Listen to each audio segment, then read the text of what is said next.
So guys ವಿಡಿಯೋನ like ಮಾಡಿ share ಮಾಡಿ ಹಾಗೆ ಇನ್ನು ಯಾರು ಚಾನಲ್ಗೆ ಸಬ್ಸ್ಕ್ರೈಬ್ ಮಾಡ್ಕೊಂಡಿಲ್ಲ ಸಬ್ಸ್ಕ್ರೈಬ್ ಮಾಡಿಕೊಂಡು ಬೆಲ್ ಐಕನನ್ನು ಆಲ್ ಇಟ್ಕೊಳ್ಳಿ. ಇನ್ನು ಬಿಗ್ ಬಾಸ್ ಇವತ್ತು ನಾಮಿನೇಷನ್ ಟಾಸ್ಕ್ ಆದರೆ ಕೊಟ್ಟಿದೆ ಅಂತಲೇ ಹೇಳ್ಬೋದು. ಅದುವೇ ಬೆನ್ನಿಗೆ ಚೂರಿ ಹಾಕೋ ಟಾಸ್ಕ್ ಆದರೆ ಕೊಟ್ಟಿದ್ದಾರೆ. ಮತ್ತು ಇನ್ನು ಈ ಟಾಸ್ಕ್ನಲ್ಲಿ ಯಾರೆಲ್ಲ ನಾಮಿನೇಟ್ ಆಗಿದ್ದಾರೆ ಅಂತ ತಿಳ್ಕೊಂಬರೋಣ ಬನ್ನಿ. ಅದಕ್ಕಿಂತ ಮುಂಚೆ ಯಾರೆಲ್ಲ ಚಾನಲ್ಗೆ ಸಬ್ಸ್ಕ್ರೈಬ್ ಮಾಡ್ಕೊಂಡಿಲ್ಲ ಸಬ್ಸ್ಕ್ರೈಬ್ ಮಾಡಿಕೊಂಡು ಬೆಲ್ ಐಕನನ್ನು ಆಲ್ ಇಟ್ಕೊಳ್ಳಿ. ವಿಡಿಯೋಗೊಂದು ಲೈಕ್ ಕೊಡೋದು ಕೂಡ ಮರಿಬೇಡಿ.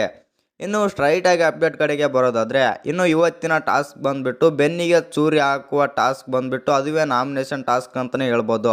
ಇನ್ನು ಈ ಟಾಸ್ಕ್ನಲ್ಲಿ ಬಂದುಬಿಟ್ಟು ಐಶ್ವರ್ಯ ಸಿಂಧೋಗಿ ಮತ್ತು ಉಗ್ರ ಮಂಜು ಇಬ್ಬರ ನಡುವೆ ಸ್ವಲ್ಪ ಜಗಳ ಕೂಡ ಐತೆ ಅಂತಲೇ ಹೇಳ್ಬೋದು. ಆನಂತರ ಈ ವಾರ ಬಿಗ್ ಬಾಸ್ ಮನೆಯಲ್ಲಿ 8 ಸ್ಪರ್ಧಿಗಳಾದರೆ ನಾಮಿನೇಟ್ ಆದರೆ ಆಗಿದ್ದಾರೆ.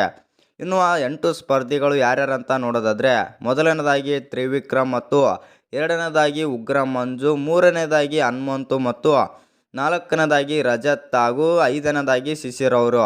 ಇನ್ನು ಆರನೇದಾಗಿ ಗೌತಮಿ ಜಾಧವ್ ಮತ್ತು ಏಳನೇದಾಗಿ ಬಂದುಬಿಟ್ಟು ಮೋಕ್ಷಿತಾ ಪೈ. ಇನ್ನು 8ನೇ ಅಂದರೆ ಕೊನೆಯದಾಗಿ ಐಶ್ವರ್ಯ ಅವರು ಈ ವಾರ ಬಿಗ್ ಬಾಸ್ ಮನೆಯಿಂದ ಹೊರ ಹೋಗಲು ನಾಮಿನೇಟ್ ಆಗಿದ್ದಾರೆ ಅಂತಲೇ ಹೇಳ್ಬೋದು. ಇನ್ನು ಇಲ್ಲಿ ಒಂದೇನಪ್ಪ ಅಂತಂದರೆ ಚೈತ್ರ ಭವ್ಯ ಅವ್ರ ಹೆಸರಿಲ್ಲ ಅಂತಲೇ ಹೇಳ್ಬೋದು. ಮತ್ತು ಯಾಕಂತಂದರೆ ನಿಮಗೆಲ್ಲ ಗೊತ್ತಿರ್ಬೋದು, ನಿನ್ನೆ ಸ್ವಲ್ಪ ಚೈತ್ರ ಅವರ ಕೋರ್ಟ್ ಇಶ್ಯೂ ಇರುವ ಕಾರಣದಿಂದಾಗಿ ಅವರು ನಿನ್ನೆ ಟಾಸ್ಕ್ಗೆ ಇರಲಿಲ್ಲ, ಮೋಸ್ಟ್ಲಿ ಇರಲಿಲ್ಲ ಅನಿಸುತ್ತೆ. ಇವರಿಗೆ ಒಂದು ಚಾನ್ಸ್ ಸಿಕ್ಕಿದೆ ಅಂತಲೇ ಹೇಳ್ಬೋದು. ಇಲ್ಲಿ ಚೈತ್ರ ಅವರು ನಾಮಿನೇಟ್ ಆದರೆ ಆಗಿಲ್ಲ ಅಂತಲೇ ಹೇಳ್ಬೋದು. ಇನ್ನು ನಿಮ್ಮ ಪ್ರಕಾರ ಈ ವಾರ ಬಿಗ್ ಬಾಸ್ ಮನೆಯಲ್ಲಿ ಯಾರು ಹೊರಗೆ ಹೋಗ್ಬೋದಂತ ಕಮೆಂಟ್ ಮಾಡೋದನ್ನು ಮರಿಬೇಡಿ. ನನ್ನ ಪ್ರಕಾರ ಈ ಎಲ್ಲ ಸ್ಪರ್ಧಿಗಳನ್ನು ನೋಡ್ತಾ ಇದ್ದರೆ ಮೋಸ್ಟ್ಲಿ ಇಲ್ಲಿ ವೀಕ್ ಅಂದರೆ ಡೇಂಜರ್ ಝೋನ್ನಲ್ಲಿ ಇರೋದು ಬಂದುಬಿಟ್ಟು ಗೌತಮಿ ಜಾಧವ್ ಮತ್ತು ಐಶ್ವರ್ಯ ಸಿಂಧೋಗಿ. ಇವರಿಬ್ಬರು ಡೇಂಜರ್ ಝೋನ್ನಲ್ಲಿ ಇರ್ತಾರೆ ಈ ವಾರ ಅಂತ ಅನಿಸುತ್ತೆ. ನಿಮಗೆ ಯಾರು ಈ ವಾರ ನಿಮಗೆ ಯಾರು ಬಿಗ್ ಬಾಸ್ ಮನೆಯಿಂದ ಹೊರಗೆ ಹೋಗ್ಬೋದು ಅನಿಸುತ್ತಂತ ಕಮೆಂಟ್ ಮಾಡೋದನ್ನು ಮರಿಬೇಡಿ.